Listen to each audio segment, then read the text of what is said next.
I'm Paul Rushworth-Brown, host of History Bards, Down Under Interviews, and Meet the Author in the US. And we're here with one of my favourite authors, Dee Marley. Dee, welcome to the show. So, Dee, you've written two novels, Antipodes. Well, I know you've written more than two, but Kingfisher and Antipodes. Your story begins with women retreating into myth to escape reality. Do you see this as a refuge from reality? Yeah, actually, I do. And I think one of the things that, really drew me to the story was that writer, we're always trying to find ways to escape.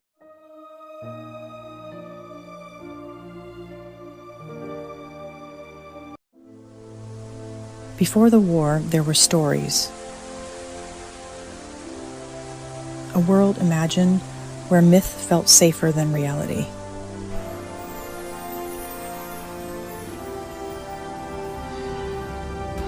But some stories are not meant to stay imagined.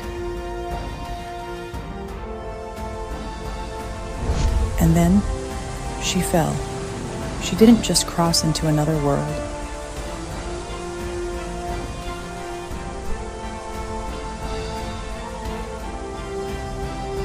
God, she became part of it. She had a life and someone she couldn't leave behind. Some stories demand a price. And I think a lot of writers throughout history have done that. You think about the Bronte sisters and, Jane Austen, the times that they were living in weren't favorable for women. So trying to find a way to escape. And I kind of played into the whole notion of the idea of, the stories of Little Women, whenever that was written, same kind of scenario. So you have like five sisters there, and they were always going up to the attic. And As soon as I heard the word Outlander, my ears pricked up, right? Yeah. Because that's one of my favorite shows. There's been quite a few authors that I've interviewed lately that have sort of like delved into that sort of like time travel story. What's the attraction? Fascination with me is I'm a huge fan of H.G. Wells. And so whenever I was reading his stories, it just happened that the time period that I was writing about, I was able to incorporate that he lived during that time. And he was very well connected to a lot of the well-known people that was, some of the politicians and some of the well-to-do people of the day. And so I was kind of able to envelop, the whole idea of time travel by using him as one of the characters as well. And so I don't know, there's just always a fascination. I think when you think about people really wanting to go back to a better time or to go back in time and to change things, I think we've all felt that. There's always things in our past that we would love to go back and change. I would love to go back and change the fact that I lost my daughter. And, so we're always thinking about that. And especially as writers, we have the ability to take a story like that and say, well, I'm going to do it. I'm going to go back in time in this story and see if I can change something. So that's where it all came from. All right. In Kingfisher, Camelot isn't just fantasy; it becomes real. So, what were you exploring about those stories that we believe in?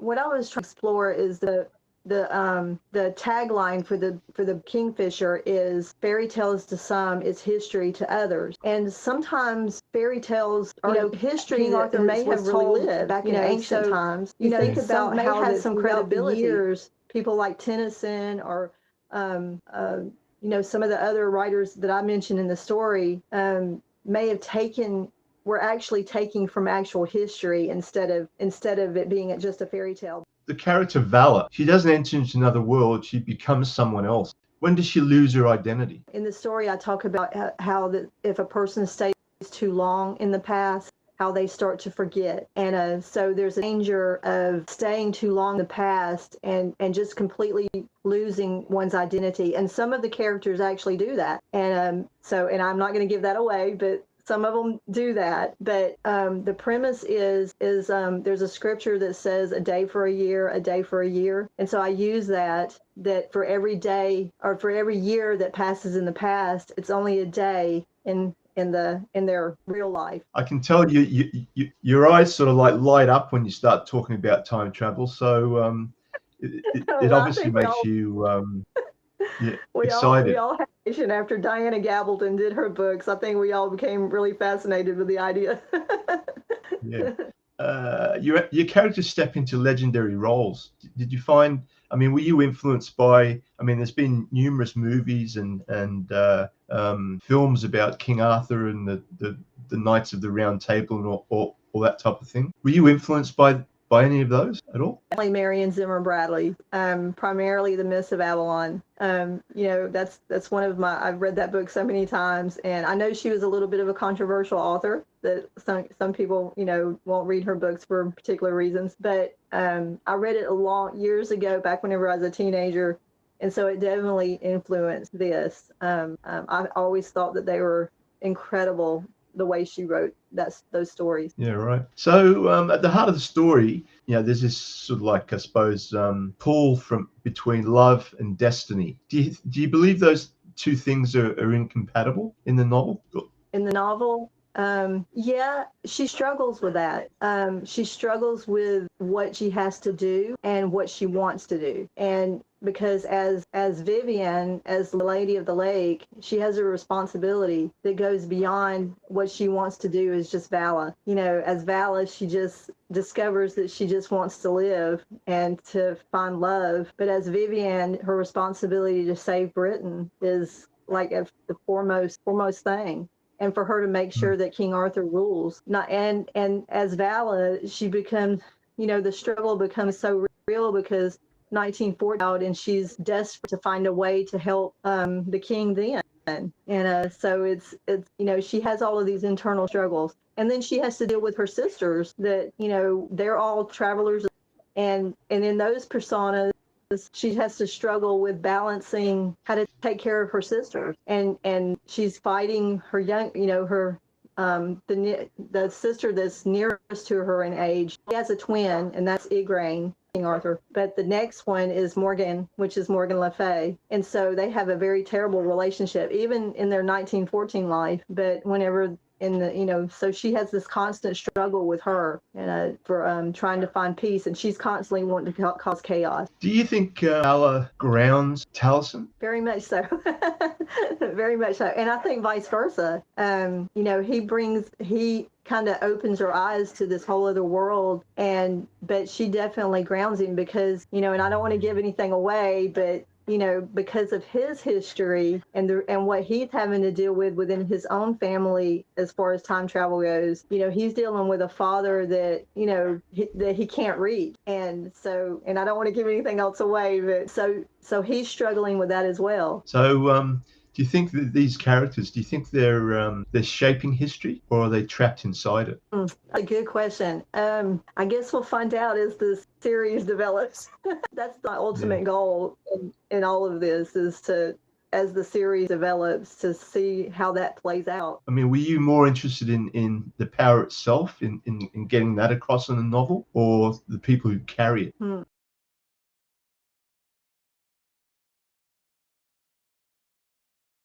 A little bit of both, but I definitely wanted to try to expose what was really going on during 1914. There was a lot more going on than a lot of people know.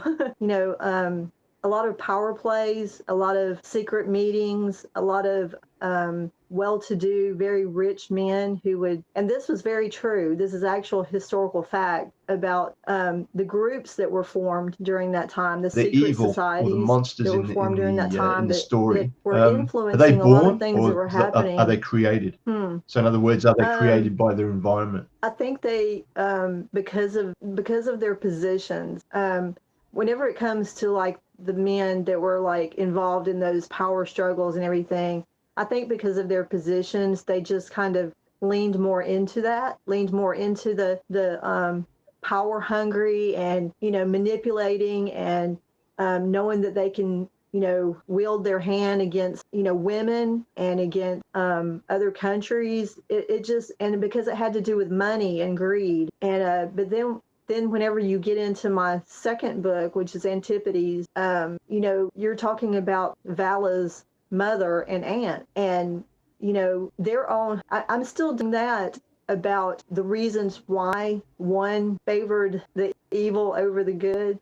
So it's a developing story, and it became more of like a Cain and Abel situation, and I think that's the best way I can describe it. Is not only with Vala's mother and aunt becoming that way, but also her with her sister, Morgan. And so it's very much a Cain and Abel struggle of one being favored over the other and one having an ability that the other doesn't have. And so those kind of things, it all plays into kind of the underlying struggle of the bigger struggle, because then you have Germany and Britain who are going against each other during the war. So you have an evil and a good there as well. So I was trying to like have it all play out. Yeah. Moving on from that, the sisters begin sort of like united, don't they? And then that love sort of like turns into rivalry. You just want to make comment on that? Yes. So I think whenever they start discovering some of the secrets that are woven in throughout the story, it causes a lot of conflict. Morgane has a lot of abandonment issues, not feeling loved like her other sisters. It's the same way with Antipodes. Both of the girls feel abandoned in certain ways or not good enough. So I try to pull all of that into the story. What questions were you trying to answer? And did the answer to those questions, did they change while you were writing? Oh, yeah, most definitely. Most definitely.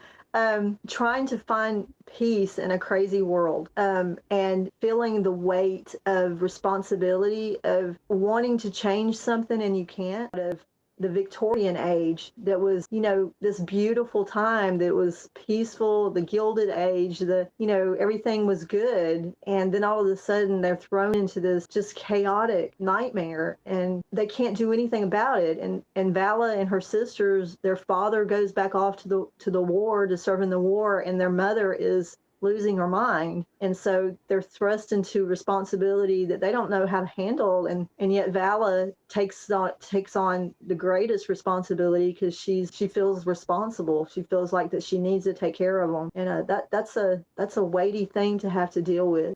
So that was the questions that I had to begin with, but it's definitely changing as you go on, because, sometimes the reality is that you just can't change things. And no matter how hard you try, some things change irregardless around lives on. I wish I could change some things that were going on at the moment in the world. Yeah.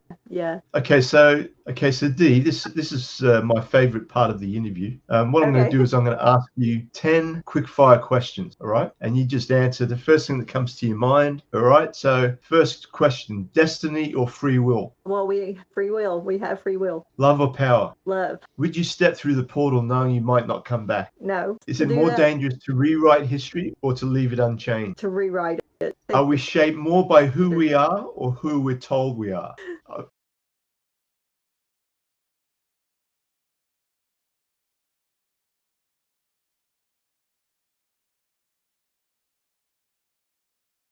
Are we shaped more by who we are or who we are told we are? I think I'm going to just say that depends. And I think it has a lot to do with how you were raised. When she was on the show. Because some people are influenced by what they're told. I want to answer both. Which is unfortunate. But I think it should be by who we really are. Okay. Are monsters born or made? I'm going to say made. One word to describe Taliesin. Very wise. 1914 Wales or Camelot? Definitely Camelot. What costs more, love or destiny? Love. Okay, so Dee, it's been a pleasure having you on the show. Some of you might not know, but Dee's also my publisher. Yes. And you're doing an amazing job. And I know you work so hard for all the authors at Historium Press. And just on behalf of everybody, I just want to thank you for all the hard work that you do. Oh, that's so sweet. It means a great deal to me. All of y'all mean a great deal to me. And, as long as I can be here, every day at my desk working for y'all, that's what I intend to do. Yeah. So thanks very much for being on the show. And congratulations on your new series. And I wish you the very best with it. Thank you very much. I really enjoyed it.